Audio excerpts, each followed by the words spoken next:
Sud Radio, Osez investir, Thomas Binet.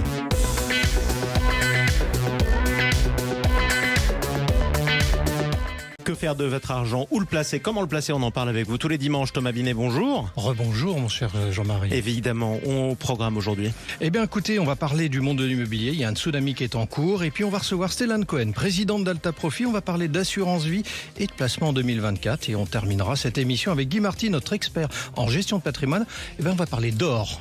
Au cœur des quartiers pour mieux vous conseiller, le réseau Century 21 et ses 960 agences immobilières vous présentent Sud Radio, Osez investir, le conseil de la semaine. Alors Thomas, vous l'avez dit à l'instant, un tsunami en cours dans le monde de l'immobilier. Qu'est-ce que vous entendez par là?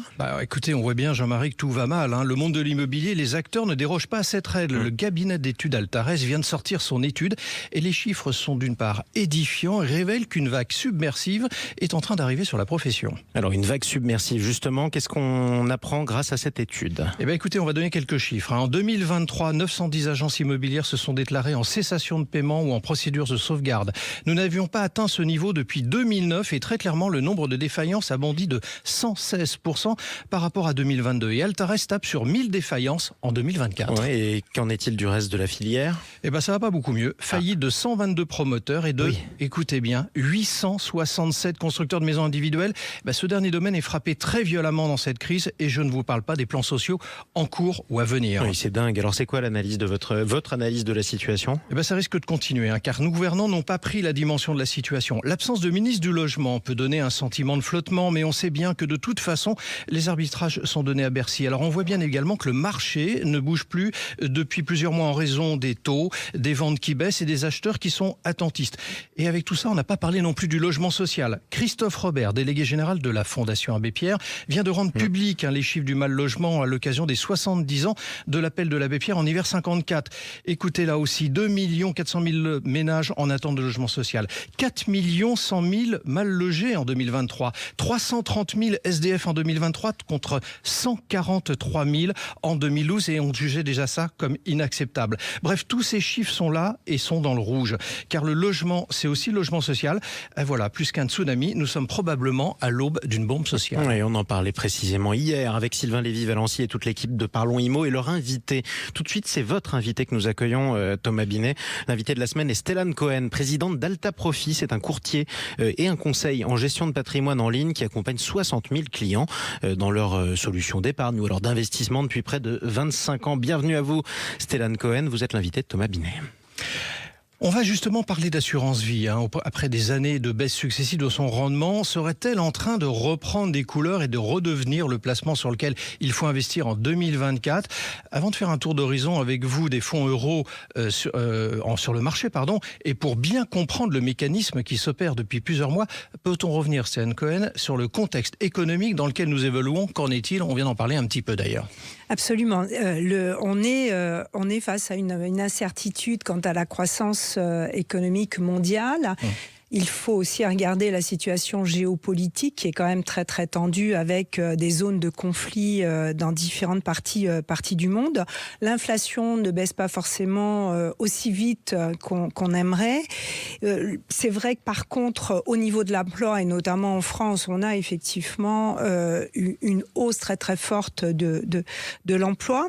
Maintenant, on va attendre les résultats des entreprises. Tout ça pour dire que sur les marchés financiers, est-ce que l'année 2024 sera comme l'année 2023, c'est pas certain. Mais pour autant, Stellan Cohen, l'environnement a été propice au rendement des fonds euros, qui sont même bons, voire très bons pour certains. Quelle est la moyenne du rendement pour l'ensemble des assureurs? Alors, le mois de janvier, comme tous les ans, a vu l'annonce des taux de participation aux bénéfices, donc des rendements des fonds en euros. Et là, la moyenne qu'on a pu faire déjà, on est aux alentours de 2,5% net, avec des grandes disparités cependant entre les assureurs. Et on peut voir des assureurs qui, par des systèmes de bonus ou de boost, haussent considérablement cette moyenne.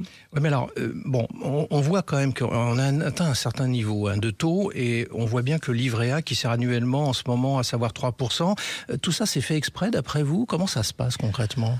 Il est certain que le livret A, avec 3% de rendement net, totalement défiscalisé. Alors, plafonné, c'est vrai, mais défiscalisé est un benchmark pour les assureurs. Donc effectivement, les assureurs ont fait des efforts pour se situer avec des rendements, en tout cas pour les meilleurs, au-delà de 3%. Et ça, finalement, c'est extrêmement bon pour les épargnants. Mais en plus, c'est un placement prudentiel pour les ménages. Alors le fonds en euros, c'est un placement prudentiel puisque c'est la spécificité de l'assurance à la française, c'est que le fonds en euros garantit le capital, même avec les frais de gestion annuels, mais il y a quand même cette garantie en capital et c'est inédit sur le marché. Alors vous avez utilisé une expression tout à l'heure, je vous ai entendu boost de rendement, c'est bien ça. Vous pouvez nous expliquer un petit peu en quoi ça consiste ? Alors les assureurs donnent ce qu'on appelle un taux de base. Donc je parlais de 2,5 tout à l'heure, la moyenne du marché. Et pour pouvoir collecter, attirer davantage de flux d'épargne sur les fonds en euros, ils proposent des systèmes de bonus par rapport à ce taux de base. Et les conditions, c'est quelquefois les unités de compte, c'est-à-dire venir prendre un petit peu de fonds exposés, ou bien c'est au moment du versement, vous versez cette année, eh bien vous allez pouvoir bénéficier d'un bonus supplémentaire. Sans rentrer plus dans les détails, en tout cas, ce qu'on peut dire, c'est que ces bonus, ça va amener les taux de participation bénéfice, donc les taux de rendement, à venir flirter avec les 5% net, donc pour certains assureurs. Donc c'est une vraie performance, avoir son fonds en euros avec de tels niveaux de rendement. Mais alors, justement, comment on fait pour bénéficier, pour profiter de ces fameux boosts de rendement ? Alors, soit que vous avez effectivement donc, une somme sur le contrat d'assurance et vous investissez sur des fonds, une part unité de compte à côté, donc ça vous permet d'accéder à ce boost supplémentaire, donc de 1, de 2, ou bien vous versez dans la période qui est préconisée par l'assureur qui propose une promotion commerciale à ce moment-là. Mais est-ce que ça veut dire que les assureurs vont continuer à proposer des dispositifs à taux boosté en 2024 ? Ils ont déjà commencé à lancer pour certains. Certains assureurs ont lancé, alors je pense à Generali, Suramni, Swiss Life, c'est des assureurs qui ont une position de leader sur le marché de l'épargne et ils proposent déjà donc des bonus qui viendront s'ajouter au taux de rendement. Donc on verra effectivement des taux en fin d'année qui pourraient être bien au-delà de 4% net, comme je le disais tout à l'heure, venir flirter avec les 5%. Alors si on vous... Pardon, je vous en prie. Oui. Voilà, donc par rapport au livret A, on voit bien que là, il y a une surperformance intéressante pour l'épargnant. Mais est-ce que ça veut dire, pour se résumer quand même, Stéphane Cohen, que le placement donc à privilégier en 2024 est bien le fonds en euros sur un contrat en assurance vie ? Le fonds en euros, l'assurance vie retrouve des couleurs grâce effectivement au fonds en euros, mais aussi grâce à l'enveloppe juridique et fiscale que propose l'assurance vie, qui reste, on le rappelle, le placement préféré des Français. Donc il faut s'intéresser effectivement en ce début d'année au fonds en euros à l'intérieur des contrats d'assurance vie. Merci Stéphane Cohen. Merci Thomas. À vous. Et je rappelle d'ailleurs que vous êtes la présidente d'Alta Profit. Merci d'être passé sur le studio de Sud Radio. Tout de suite, le coin de l'expert.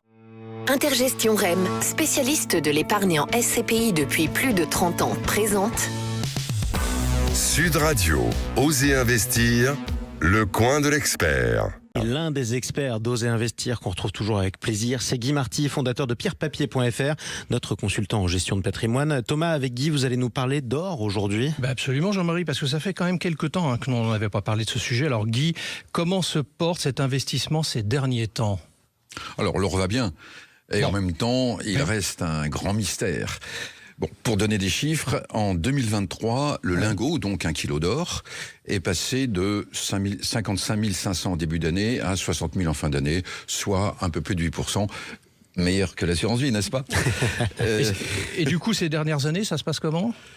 Alors, en fait, il a progressé sérieusement depuis 2000-2005. Il avait beaucoup stagné, il avait baissé. Et depuis 2005, il a recommencé à progresser. Il était à l'époque entre 9 et 10 000 euros. Il est aujourd'hui à 60. Ça veut dire une multiplication par 6. C'est pas mal.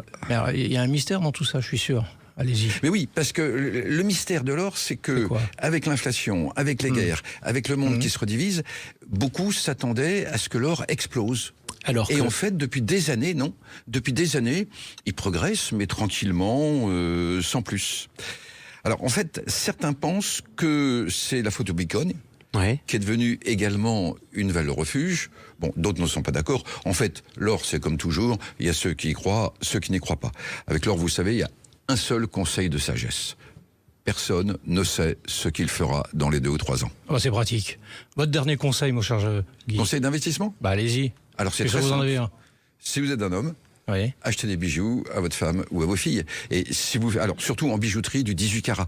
Et si vous êtes une femme, faites-vous plaisir. Un collier ou une broche bien choisis auront toujours de la valeur. Exactement, surtout quand c'est une belle pièce d'art. Et ça, c'est important de le rappeler. Il est l'or, monseigneur. Merci beaucoup. En tout cas, Guy Marty et Thomas Binet. On vous retrouve, mon cher Thomas, dimanche prochain. Avec plaisir. Sud Radio, Osez investir, Thomas Binet.